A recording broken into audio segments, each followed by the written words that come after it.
வருகின்ற ஜனவரி மாதம் கூட்டத்தொடரில் இதற்கான கவன ஈர்ப்பு தீர்மானத்தை கொண்டு வந்து முதல் ஆளாக இந்த அரசின் முகத்திரையை நான் கிழிக்கிறேன். எனக்கு சப்போர்ட்டா எங்க அண்ணன் எடப்பாடி உங்க எம்எல்ஏக்களோட எழுந்து மட்டும் நில்லுங்க, நான் பாத்துக்கிறேன். 4000 கோடி ரூபாய் மதிப்பிலான நிலத்தை ஒரு தனியார் கார்பரேட் முதலாளிக்கு தாரை வார்த்ததற்கு உடந்தையாக இருந்தவர் எவ்வளவு பெரிய கொம்பனாக இருந்தாலும் மக்கள் மன்றத்தில் அவர் நிறுத்தி தண்டிக்கப்பட வேண்டும்.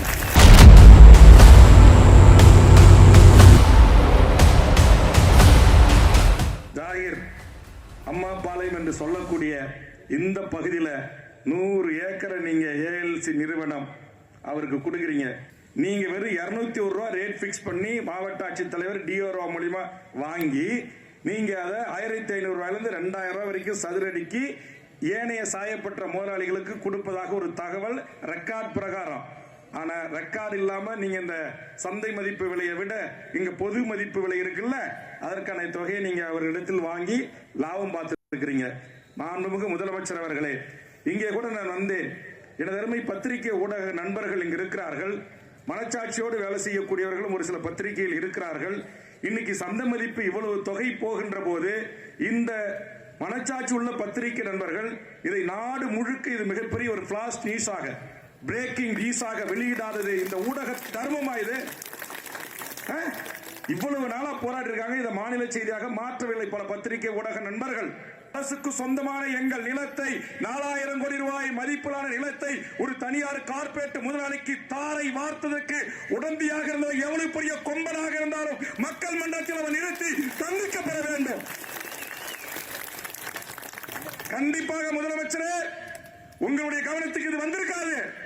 இதுல மிகப்பெரிய ஊழல் நடந்திருக்கிறது. இதை சொல்ல வேண்டியவர்கள் மூலமாக முதலமைச்சரின் காதுகளுக்கு சொல்லுவேன்.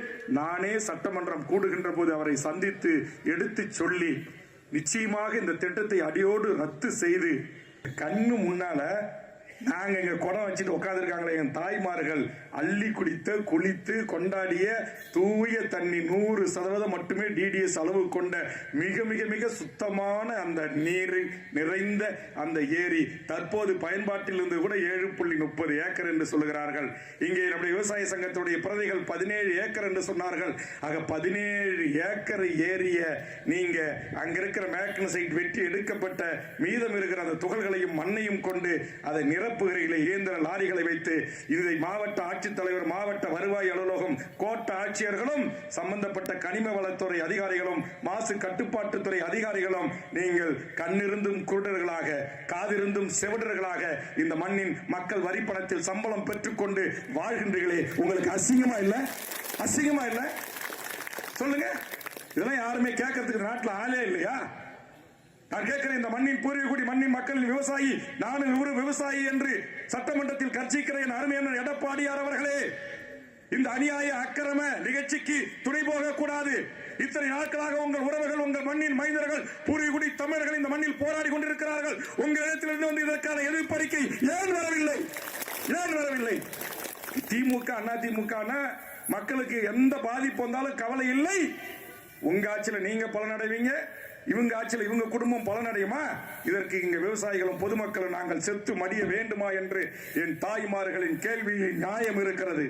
நாளையே மாண்புமிகு அண்ணன் எடப்பாடியார் அவர்களே, இதற்காக நீங்கள் அறிக்கை தருவதோடு மட்டுமல்லாமல் போராட்ட களத்திற்கு நீங்களே நேரடியாக வந்து, நான் இந்த நாட்டின் முதலமைச்சராக இருந்தவன், இங்கே சாயப்பட்டவர்களை நான் அனுமதிக்க மாட்டேன் என்று நீங்கள் உத்தரவு தர வேண்டும்.